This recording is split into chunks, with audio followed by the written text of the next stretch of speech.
Mes frères et sœurs, et vous tous qui me regardez, bonjour, j'espère que tout le monde se porte bien. Comme vous le savez, je ne le répéterai jamais assez, il y a deux espèces humaines sur Terre, la race des humains et la race des démons. De plus en plus de personnes le savent et le dénoncent. Par rapport à Naomi Musenga, que s'est-il passé? Eh bien, dans le monde spirituel occulte, Naomi a été sacrifiée. Je profite pour signaler que le monde spirituel occulte est généralement inaccessible aux humains normaux. Il ne faut surtout pas voir ce monde spirituel. Si jamais un être humain normal voit le monde spirituel occulte, au plus tard dans les quelques jours qui suivent, il meurt. Soit en se suicidant, soit en se faisant tuer, soit dans un accident, etc. Parce qu'un être humain normal n'est jamais censé voir ce monde-là.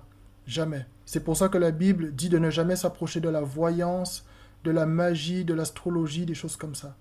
Parce que ces choses vous rapprochent du monde spirituel occulte et c'est Satan qui vous y attend. Je répète encore, si toi, être humain normal, tu as le malheur de voir le monde spirituel occulte, dans les quelques minutes, les quelques heures ou au plus tard dans les quelques jours qui suivent, tu meurs. C'est inévitable, parce que tu n'es pas censé voir ça. J'espère que je suis assez clair. Je rappelle que les faux êtres humains appartenant à la race des démons maîtrisent parfaitement la sortie de corps, la décorporation. Le voyage astral n'a aucun secret pour eux. Leur corps physique, leur corps humain, n'est qu'un vêtement pour eux. Donc lorsque ces démons sous forme humaine ont vu que tu es sacrifié dans le monde spirituel occulte, ta mort, ils la matérialisent dans le monde réel, dans le monde physique. Naomi Musenga a été sacrifiée dans le monde spirituel occulte par les démons sous forme humaine. Ensuite, ils ont mis à exécution sa mort dans le monde réel. C'est comme ça que ça fonctionne. Naomi a contacté le SAMU. Elle a eu la malchance de tomber sur une opératrice qui appartient à la race des démons. En tant que telle, par ses pouvoirs de voyance, l'opératrice a tout de suite vu qu'elle était sacrifiée dans le monde spirituel occulte. Alors l'opératrice a fait preuve d'un mépris quasi automatique vis-à-vis d'elle. Naomi n'avait aucune chance de s'en sortir. Dans l'enregistrement de la conversation, vous avez vu que l'opératrice n'a respecté aucune procédure. Normalement, lorsqu'une personne est dans un tel état de souffrance, la moindre des choses, le b.a.-ba d'une opératrice au téléphone, c'est de rassurer la personne, de lui dire de garder son calme, lui dire que tout ira bien. C'est la base, c'est le b.a.-ba de ce métier. Là, vous avez vu que l'opératrice n'a rien respecté du tout. Les procédures n'avaient plus aucune importance pour elle. Par ses pouvoirs démoniaques, l'opératrice a vu que Naomi était sacrifiée. L'attitude de l'opératrice est alors devenue satanique. Naomi lui dit au téléphone qu'elle sent qu'elle va mourir, et l'opératrice lui répond avec une moquerie et un cynisme incompréhensible que tout le monde va mourir un jour de toute façon. On est véritablement dans le tragique et le grotesque le plus absolu. Tu appelles une employée du SAMU pour ne pas mourir, et elle t'annonce qu'on va tous mourir. Il s'agit sans aucun doute possible de l'attitude déviante d'un démon. Qu'importe l'endroit où Naomi aurait appelé à l'aide, même SOS médecin, si au bout du fil elle était tombée sur une autre personne appartenant à la race des démons, cette autre personne n'aurait eu aucune pitié et ne lui aurait proposé aucune solution. C'est le genre de tragédie qu'on peut relier à l'affaire Eliane Kabil, ce genre d'affaire où le corps médical laisse soudainement apparaître un visage sombre et provocateur. La vérité, c'est qu'il y a des démons sous forme humaine qui travaillent aussi à l'hôpital, qui se reconnaissent entre eux dans le monde des ténèbres, entre décorporation, voyages astraux et compagnie. Et cette race de démons sait qu'elle doit conserver un quota de sacrifices humains à Satan. Alors une fois que tu deviens leur sacrifice dans le monde spirituel occulte, où que tu puisses aller dans le monde, c'est terminé pour toi. Ils sont partout, ils sont la deuxième humanité de ce monde, tu ne peux pas leur échapper. Ce qui est à anticiper et à déplorer à l'avance dans l'affaire Naomi Musenga, c'est que beaucoup de personnes vont tomber dans le piège de la question raciale. Ils vont penser que la petite africaine, Naomi, a été négligée par deux méchantes femmes blanches qui n'en avaient rien à faire de sa souffrance parce qu'elle était africaine. Des associations antiracistes vont entrer dans la danse, ça va faire les choux gras des médias, etc. L'opinion publique va tomber dans le piège de la question raciale, ne comprenant même pas que c'est une affaire satanique.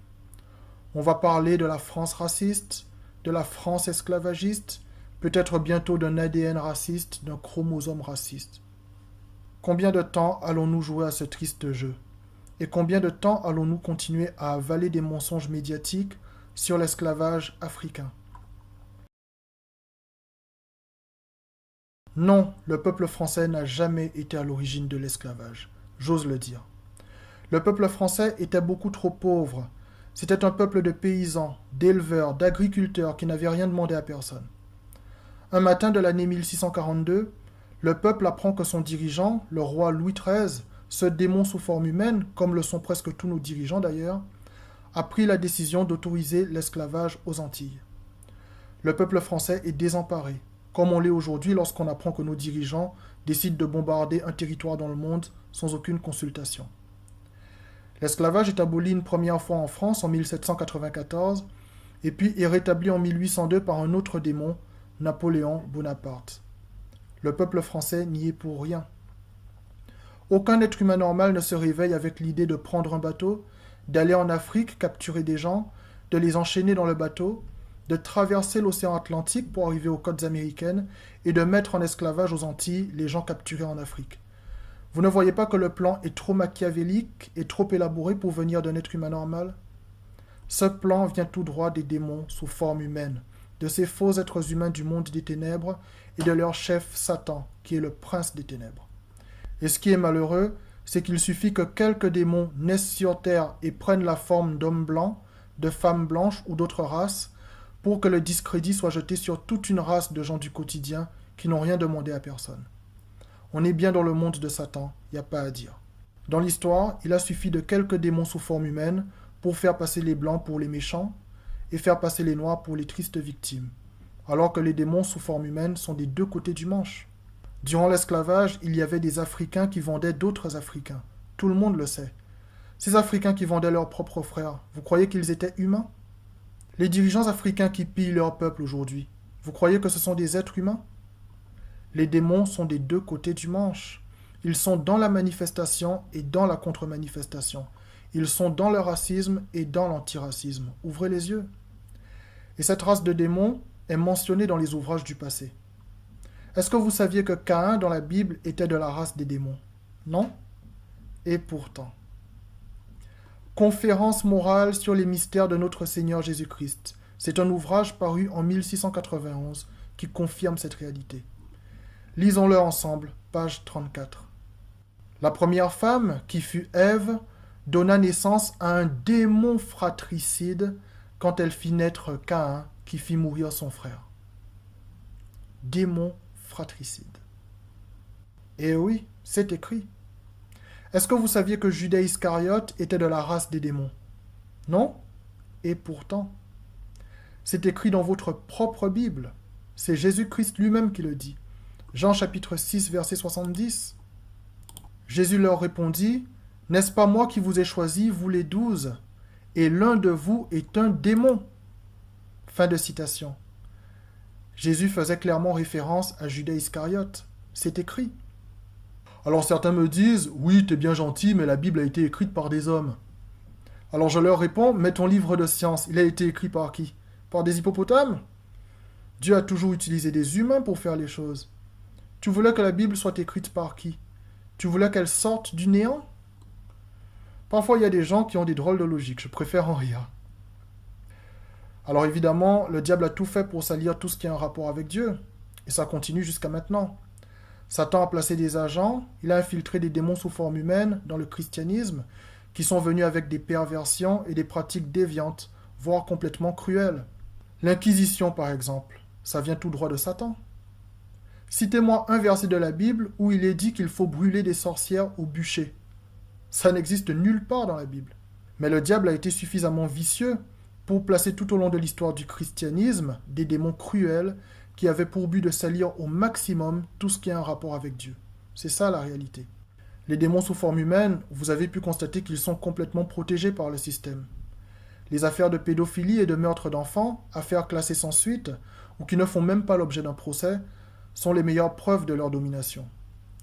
Je rappelle que les faux humains appartenant à la race des démons sont dans toutes les sphères de la société. Pour preuve, les démons qui endossent le rôle d'artistes, de stars, de célébrités, tous ne le sont pas, je signale. Si vous leur demandez ce qu'ils faisaient avant de devenir célèbres, ils vous répondront qu'ils étaient employés de fast-food, mécaniciens, conseillers clientèle, chauffeurs de bus, réceptionnistes, etc. Ils ont un parcours apparemment normal. Mais quand leurs instincts démoniaques se réveillent, là, on rigole plus. Alors certains me disent que c'est injuste, que c'est difficile d'intégrer mentalement qu'un être humain naisse avec un statut de démon.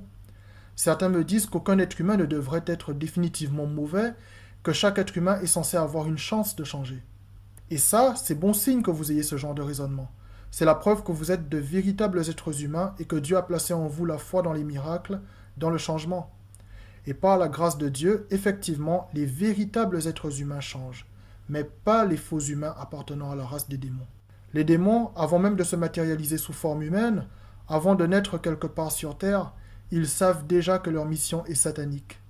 Ils ne sont habités que par l'envie de faire le mal, de tromper, de mentir, d'abuser des vrais êtres humains, d'en abuser psychologiquement, physiquement, sexuellement. Tout ça pourquoi? Parce qu'ils savent qu'ils n'ont plus accès ni au lieu céleste, ni au paradis. Et c'est pour punir les véritables êtres humains qui y auront bientôt accès par la grâce de Dieu qu'ils s'en prennent autant à eux sur terre. Pour piéger les êtres humains, les démons sous forme humaine ont une arme fatale, la séduction. Ce sont des êtres séducteurs, ils ne sont ni femmes ni hommes. Ils prennent la forme de femmes ou d'hommes, mais ils n'en ont pas les caractéristiques comportementales. Ce sont des acteurs. Ils n'ont pas de sexe spécifique. C'est ce qui pousse cette race de démons à imposer au débat public les questions de transgenre, les questions de sexualité débridée. Ils imposent tout simplement au débat public leurs propres dérèglements dus à la rébellion contre Dieu, ainsi que les déviances qui s'en suivent. Malheureusement, le système scolaire est sur le point d'être pris en otage par ces soi-disant questions de société qui sont en réalité les perversions intrinsèques à cette race de démons. Alors, un conseil, mes frères et sœurs, et vous tous qui me regardez, priez pour vos enfants. Et si vous pouvez les retirer de l'école publique et trouver des alternatives qui leur permettent de suivre un cursus en évitant ce genre de cours, n'hésitez pas une seconde. J'ai bien dit si vous pouvez. Au fil du temps, les démons sont parvenus à faire avaler à l'humanité la légende d'une opposition entre une race blanche et une race noire. Ils nous ont fait oublier petit à petit les deux véritables races qui jalonnent l'histoire du monde depuis le péché originel, la race humaine et la race des démons. Alors je profite pour vous dire, mes frères et sœurs, et vous tous qui me regardez, que non, il n'y a pas un peuple noir, mais des peuples noirs. Le peuple camerounais n'est pas le peuple sénégalais, le peuple sénégalais n'est pas le peuple éthiopien n'est pas le peuple malgache. Ils n'ont pas les mêmes origines, les mêmes histoires, les mêmes parcours. De la même façon qu'il n'y a pas un peuple blanc, mais des peuples blancs. Le peuple français n'est pas le peuple britannique n'est pas le peuple portugais n'est pas le peuple russe. Ils n'ont pas les mêmes origines, les mêmes histoires, les mêmes parcours. Voilà le genre de recul que Satan ne veut pas que vous ayez. Aussi longtemps que vous croirez en un peuple noir et en un peuple blanc, Satan vous aura bien nu. Dès que vous aurez intégré qu'il y a une race humaine et une race de démons, là vous commencerez à y voir plus clair. Et le seul qui peut nous préserver des pièges tendus par Satan et par ses démons, qu'ils soient sous forme spirituelle ou humaine, le seul qui peut nous en préserver, le seul qui nous donne accès au paradis par son sacrifice rédempteur, le seul qui nous garantisse la vie éternelle après notre vie terrestre, c'est le Seigneur Jésus-Christ. Et Jésus-Christ nous a demandé une seule chose, avoir foi en lui. Alors oui, les démons sous forme humaine, les faux êtres humains du monde des ténèbres ont des vies antérieures. Oui, ils se réincarnent. Oui, ils ont des pouvoirs magiques. Oui, ils maîtrisent la voyance, la médiumnité. Oui, ils sortent de leur corps physique. Ils maîtrisent le voyage astral. Oui, ils piègent des humains. Ils en sacrifient. Oui, ils s'infiltrent dans les religions. Mais ça ne va pas durer. Le jugement arrive. Ils peuvent porter atteinte à notre chair humaine, mais pas à notre âme. Ne craignez pas ceux qui tuent le corps et qui ne peuvent tuer l'âme.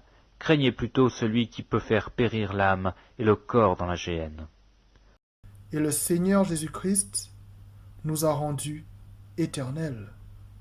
Et le monde passe, et sa convoitise aussi. Mais celui qui fait la volonté de Dieu demeure éternellement. Mes frères et sœurs et vous tous qui me regardez, merci pour votre attention. Merci infiniment pour vos messages, et que Dieu vous bénisse abondamment. Que vous soyez blanc, noir, chinois, indien ou autre. Sachez que je vous aime. Représentons Jésus-Christ par l'amour que nous avons pour notre prochain, quel qu'il soit, d'où qu'il soit. Je vous remercie. À très bientôt.